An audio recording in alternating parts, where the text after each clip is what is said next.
Hello, Arsenal future rights. Hello, brothers and sisters. How you doing? Arsenal, Arsenal to the world, we say.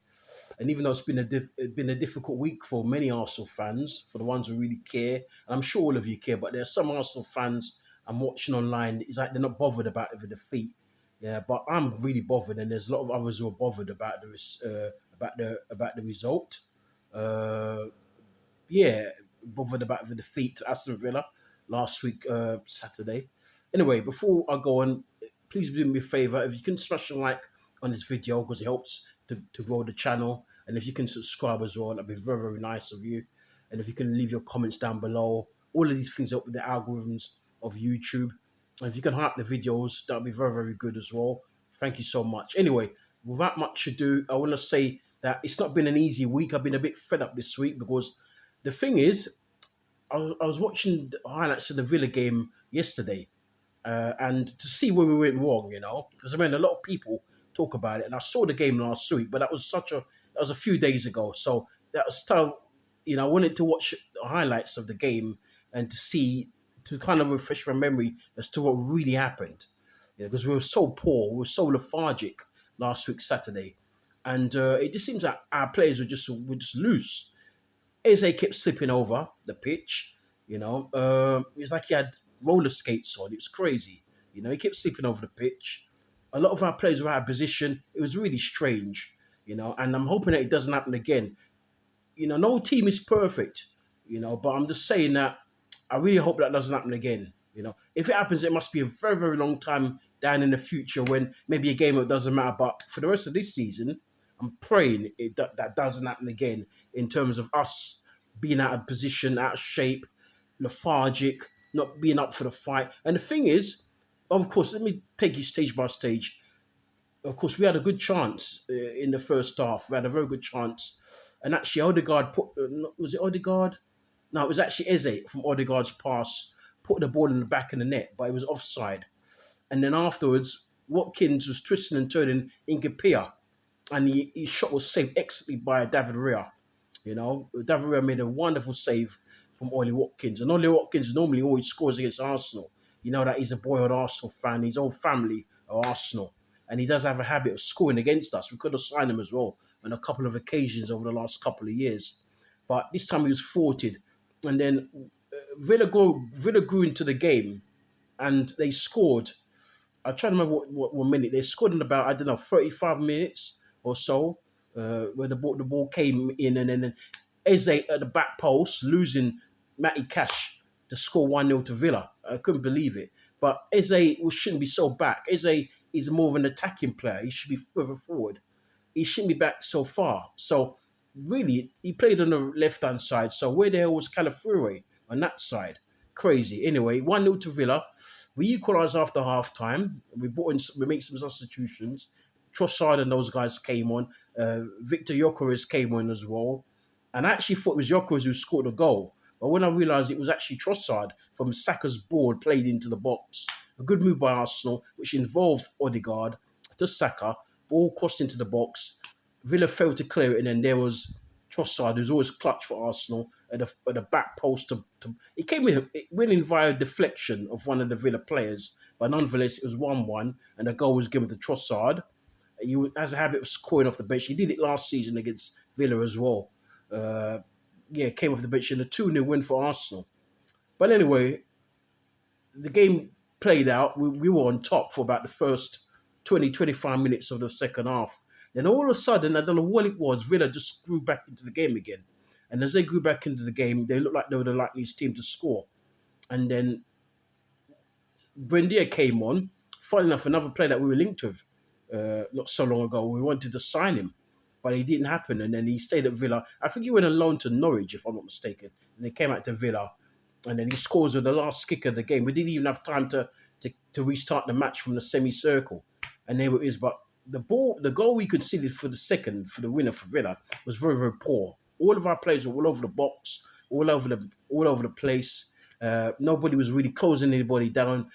We were just allowing Villa to do what they want, and then out of nowhere, a shot into the roof of the net for 2-1 to Villa.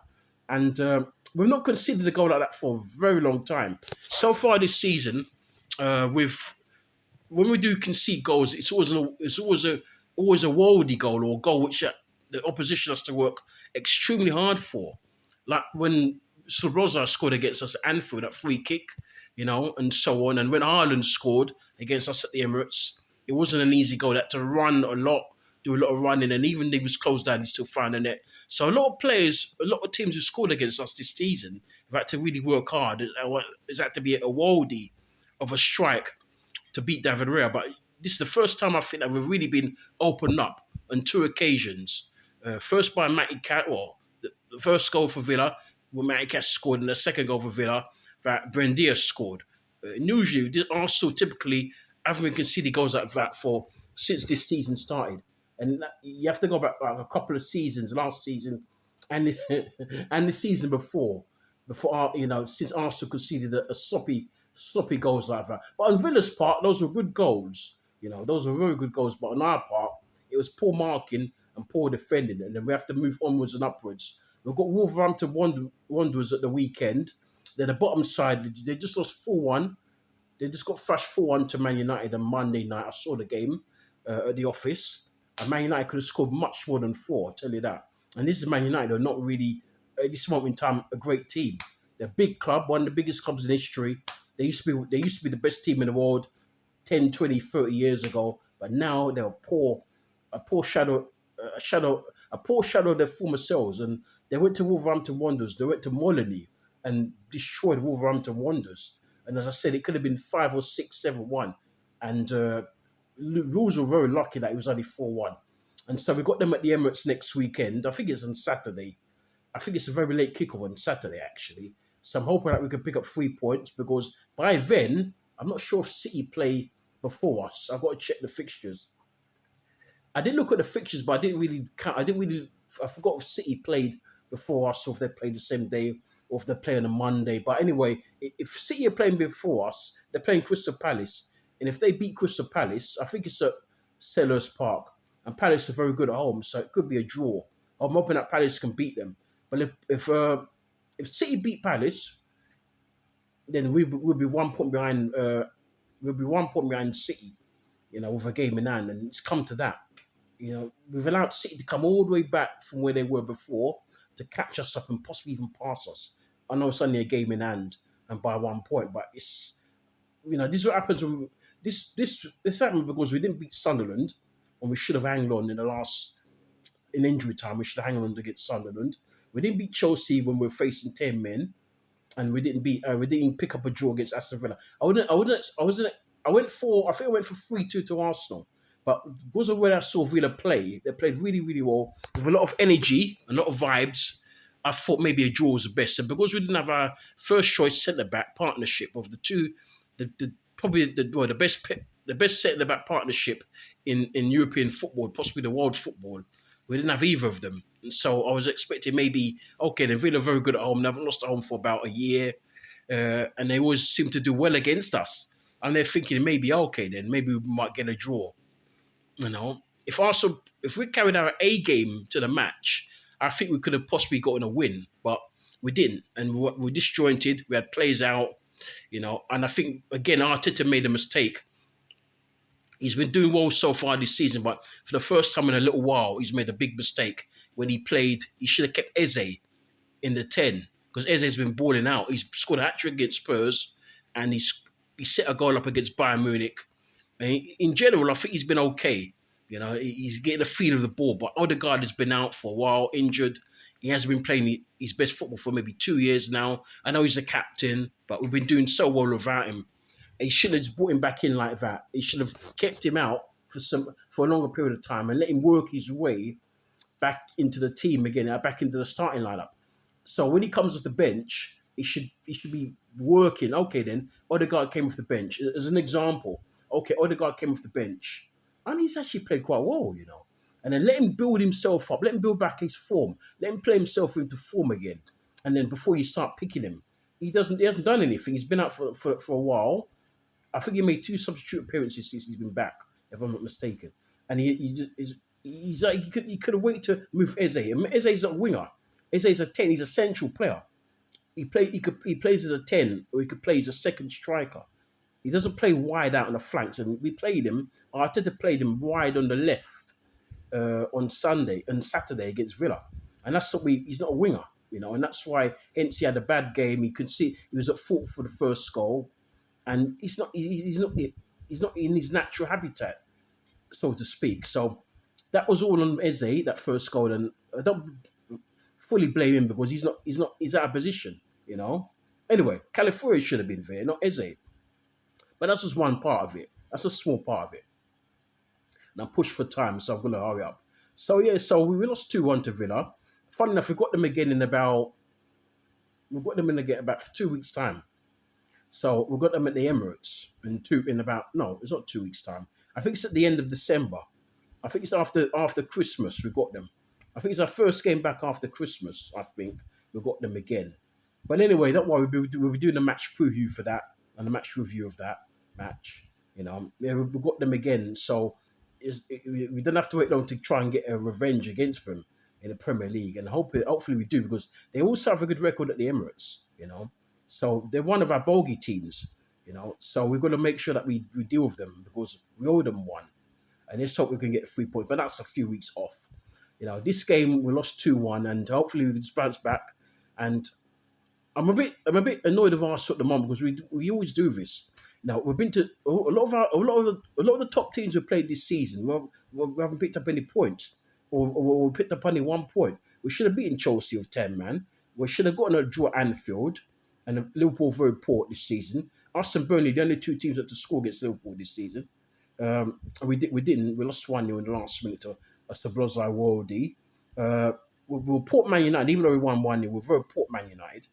Man United could have won that game easily, but we were very poor. We scripted a 1-0. Newcastle, okay, then we played well up there, but Newcastle really they're not title challengers. Chelsea, as I said, they can be in a year or two, but they're up there and they've got players in their squad who are used to winning trophies. So, do you know what I mean? They're a good side, and they've got the heritage. And we struggled against them a couple of weeks ago when we should have won. Liverpool, we lost to Man City, is the other team, at the Emirates. Man City are not the best, as good as they were a few years ago. And we allowed them to come to the Emirates and more or less, dominate us for a bit. And in the second half, we only started playing in the second half when it came to the end of the match, when Martinelli came off the bench and scored the equaliser deep into injury time.